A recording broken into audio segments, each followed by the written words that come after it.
The intention, Your Honor, is to get rid of the palakasan. Get rid of those corruption in recruitment.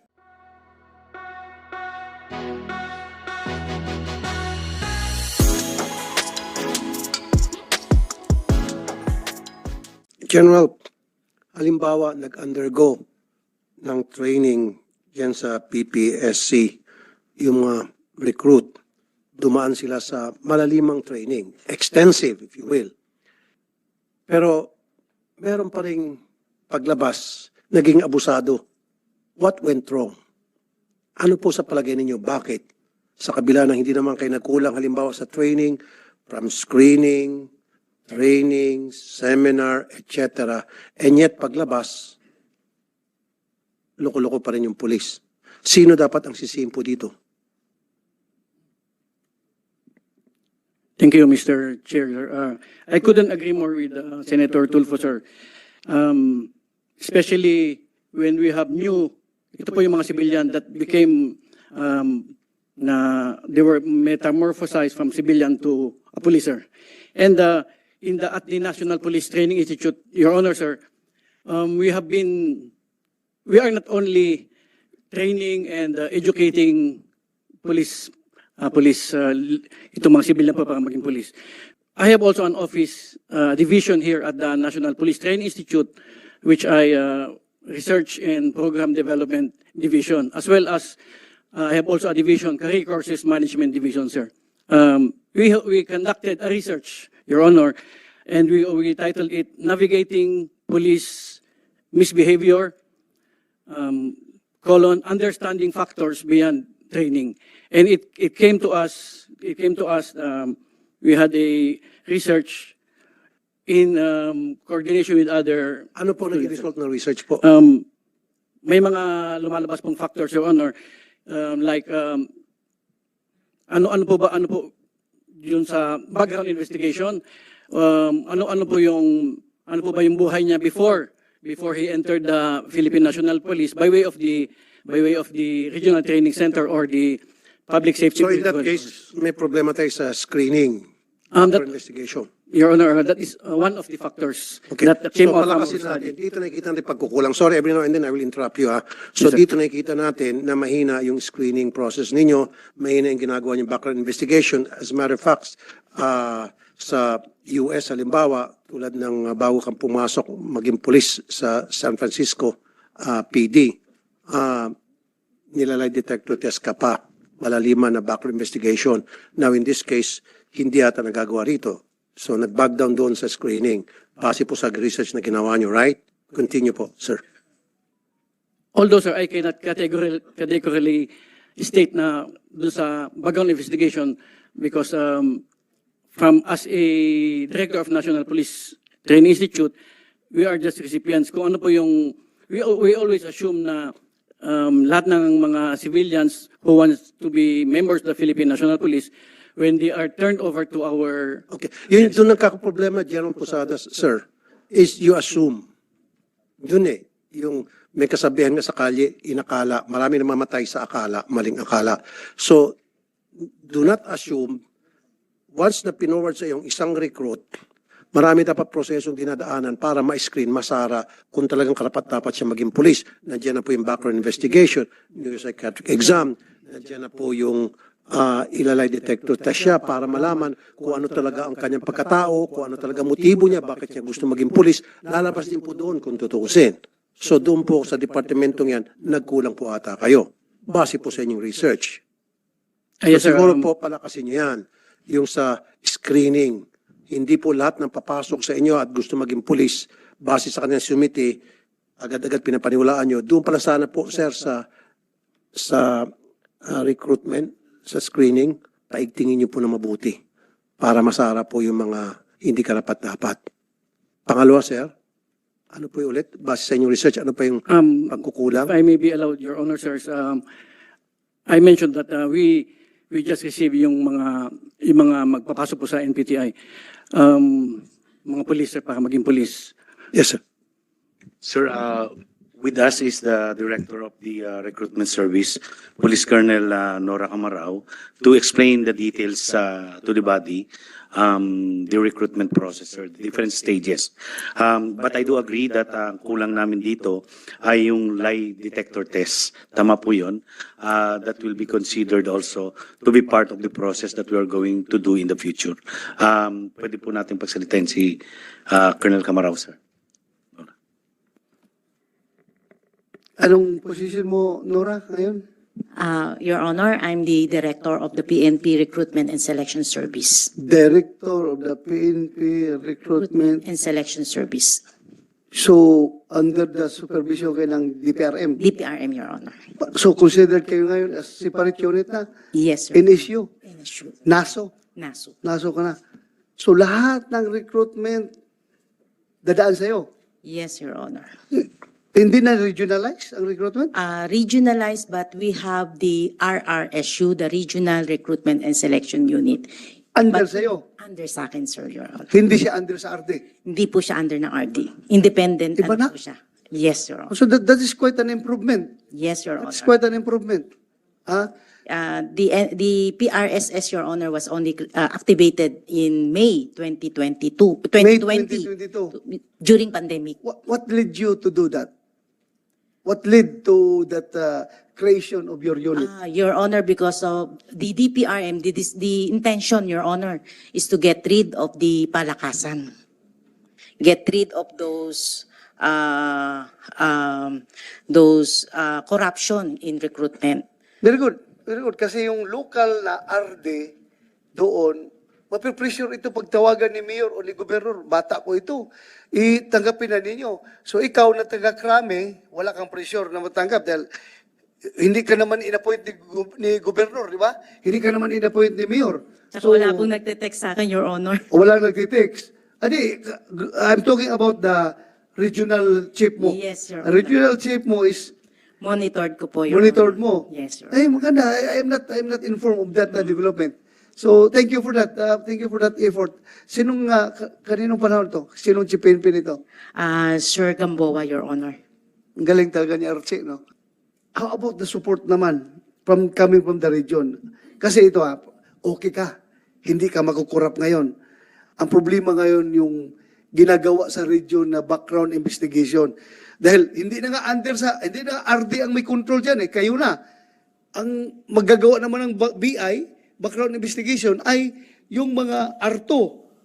O baka sabihin ng ARTO o ng Provincial Intelligence, hindi man yan under kay RD, hindi tayo ma-pressure. Sige lang, pabayaan mo na yan kung, okay, cleared. Kahit na hindi pinuntahan yung bahay, hindi nagtanong-tanong sa mga kapitbahay, hindi nag-interview. Pagkangalan, ito cleared, sabi ng Intel. Baka dyan tayo magka-problema. Ano ba niyong ginagawa yan? Your Honor, first of all, Your Honor, I would like to inform the body that we do have a different system of recruitment. We are using QR codes. So from the start, yung BMI natin po, Your Honor, and ating agility test, QR codes, wala pong pangalan, talagang QR lang. So kahit na sino pa hong mag-text o sino pong magbilin na ito'y aplikante ko, we can only find out na bagsak siya pag nagde-decode na po kami ng QR codes. Tapos na. na-publish Declare na bagsak Tapos na. na po ang boxing. Ang sabi niyo sa politiko, wala na kami magawa dyan. Talagang Wala na bagsak po, Your Honor. Lumabas ng result. The Very same- good. Yes, Your Honor. The same is true with the PPE, the neuropsychiatric test. So yun din po, Your Honor, una po naming pinag-aralan. So ang neuro po ngayon for this cycle is different from the neuro for the second cycle. Ano nga? Paano sige? Yung neuro po ngayon, for example, Your Honor, for the first quarter, we have a recruitment. So second quarter, meron tayong recruitment again. Yung neuro set po natin sa first quarter, hindi po the same sa neuro set natin sa second quarter, and so on. Lagi po tayo nag-iiba po ng instrument.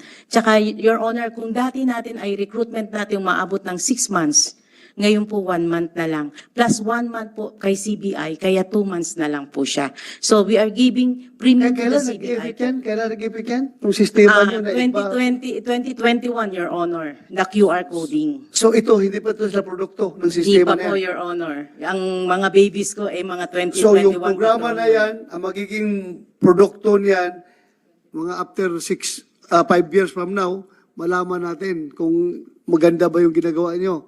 Yes, Malaman Your natin Honor. yan ngayon. For now, So it Your- addresses the concern of Senator Tulfo Yes, Your na Honor. mag-take ako ng euro ngayon, bagsak ako. Mhm. Eh wala man tayong policy na bawal siya mag-retake dahil kinukonsider na rin for human consideration na baka may problema lang yun siya sa anong panahon na yun kaya hindi siya Your Honor. pumasa, pina-retake. Pag-retake, pumasa na. So, Your Honor, may limit na rin po ang pag-take Ilan? ng euro. From the NAPOLCOM policy po natin, hanggang 3 na lang po. 3. Opo. So, if you fail the euro 3 times, barred ka na po mag-apply ng PNP. Pero yung 3 times na tinitake niya, iba-ibang set yun ng Iba-ibang set questionnaire. po yun, Your Honor. Kasi because yun nga po yung pinag-aralan namin noon, nung Very good. ma-create ng office. Continue. Opo. And then, plus the CBI po, Your Honor, hindi lang po tayo limited kay R2. IG has been utilized, tsaka yung AFP Intel units, nasa policy din po ng NAPOLCOM na pwede pong mag-matap for the CBI. But remember, IG has very limited human resources. Yes, Your Honor. Ilan lang yan, nakatutok pa yan sa Sa counter-terrorism yung mga tao niyan, tapos mag-BBI pa. Bakit hindi nyo ginamit ang R2 at saka yung Provincial Intel? Your Honor, R2 and our Regional Intelligence Division and the Provincial Intelligence Division has been used para po sa ating CBI, sa complete background investigation. Ano nyo didistribute doon sa IG? IG, ginagamit rin ninyo? O Pati intelligence groups, kung may holdings po sila, yun po yung ginagawa ngayon ng Directorate for Intelligence, Your Honor. Mr. Chair, Okay. Yes, go ahead. Go ahead, Senator. doon sa sinabi niya na bumagsak sa unang neuropsychiatric exam. So, allowed siya mag-retake for the second time. Yes, Your Honor. Different sets of questions yun. Yes, Your Honor. So, yung mga questions ba doon, different nga, pero inangguluhan lang, pero halos kapareho lang doon sa unang test na kung saan siya bumagsak. Your Honor, I have with me that the Kasi there's chief a of reason the kung bakit siya PPE, bumagsak. the- Let me explain. Yes, Your Honor. Kasi there's a reason, baka ilan doon sa mga questions na talaga may kita yung kanyang pagkatao na hindi siya karapat-dapat maging pulis. Doon siya bumagsak. And then sa second retake niya, wala na yung question na yon. Kaya siya nakalusot. So dapat, nandoon pa rin yung question na yan, kaya lang inangguluhan lang. Apo. You know what- Your Honor, nakalimutan ko mong sabihin na hindi lang po tayo ngayon meron exam ng IQ and EQ. Meron na rin po tayo since 2021 yung personality test.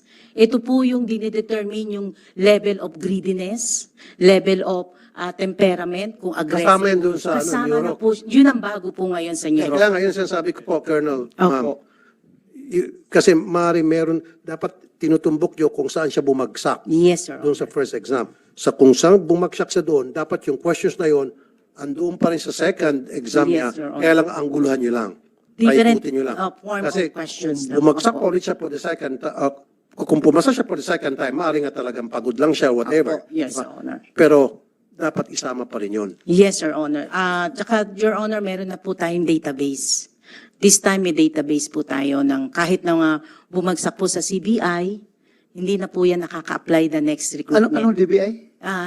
Yung sa complete background investigation. Your CBI. Honor. Opo, Your Honor. Bali, may database na po tayo from 2021 na nag-start po ang PRSS na mga bumagsak. Kaya po pag nag-reapply po sila, red tag na po sa amin yun. Ops, ito po bumagsak ng last neuro. So ito yung bumagsak ng CBI na hindi na pwedeng mag-take. Ito po naman yung bumagsak. May permanent disqualification na sa medical. Hindi na po sila pwedeng umulit. So may mga database na po tayo ngayon, Your Honor. Kaya yun yung mga changes po natin sa recruit. Mr. Chairman, kasi sa ginagawa niyong background investigation, hanggang saan po kayo going back to the history of that person? Are you going back as far as nung siya high school pa, hanggang sa college, o hanggang doon sa for the last 3 years or 5 years bago siya mag-apply sa pagiging police? Your Honor, ang CBI natin, ang complete background investigation, una po muna, Your Honor, if the applicant passed the PPE, the psychological psychiatric examination, they will be given PHS, personal history sheet. Nandun na po, Your Honor, yung mga background niya, pangalan niya, saan siya nag-elementary, saan siya nag-high school, saan siya nag-college. At sino yung mga kapatid niya, saan nakatira. At sino po yung mga other, relatives niya na nasa government. So lahat po yun, Your Honor, nakalista. Kasama rin po yung mga barkada niya? Your Honor, yun lang ang wala. Sorry po. You Hindi include ko po that? nakita po yun sa You include that, ma'am, kasi Yes, Your Honor. We tell me will. who your friends are and not tell you who you are. Yes, we will, So Your kung meron Honor. siya mga barumbado, adik, kriminal na mga barkada, and then later on, nung naging pulisya, lalapitan siya nito, hindi niya matatanggihan. Opo, Your Honor. There's a We will possibility na- include that, Your Honor. Okay, thank you, Colonel. Okay? Ano pa? Meron ka pang dagdag na hindi namin alam? Meron ka pang idagdag na in-institute yun ng mga policies sa recruitment na hindi pa alam ng committee na ito? Your Sabihin mo Honor, again po sa recruitment natin, aside from the QR coding, na hindi na po natin nakikita kung sino yung identity ng mga recruits natin unless bumagsak sila o pumasa sila o na-publish na po yung results. Your Honor, for now, Your Honor, I'm glad to say na since 2021, so far po minomonitor din namin yung ating mga nag-take oath natin na mga police nationwide. So far po wala naman po tayong mga naging problema. So far, knock on wood po, wala pong naging problema. Tsaka, Your Honor, we have electronic gadgets. BMI natin, no human intervention. Hindi na po tayo yung nagsusukat, kundi yung aplikante po ay tumatayo na lang. Yung machine sinasabi niya kung ano height, weight, tsaka BMI ng ating aplikante. Ginamit po natin to sa Bangsamoro. Lahat ba ng region may ganyan? Region 1 to BARM, Your Honor. Sige, makasingit ulit. Okay. So, sa inyo ginagawang background investigation, lahat ng mga lugar na kanyang tirahan, barangay, pupunta po kayo dun sa mga barangay para magtanong kung mayroong blatter against him? Yun po, Your Honor, yung sa ating Directorate for Intelligence. At Your Honor, for your information na rin po, ang ating CBI po Ma'am, ay... tinatanong ko lang kayo, ginagawa niyo ba yun?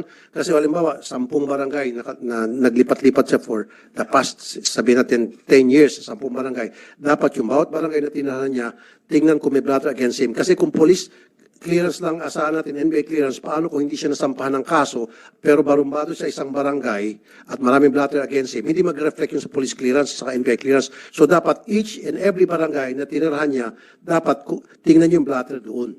Yes, Your Honor. Are you doing that now? Your Honor, ginagawa po yan ng ating intelligence officer. Kasi po yung ating listahan, binibigay natin. Alam ko, nasa DI yung Opo, lahat Your Honor. ng blatter from barangay to municipal, akyat sa DI yan. At ang DI ang may final say doon, ito may derogatory record dito sa barangay A, barangay B, barangay C. Opo. Nakikita yan doon, di ba?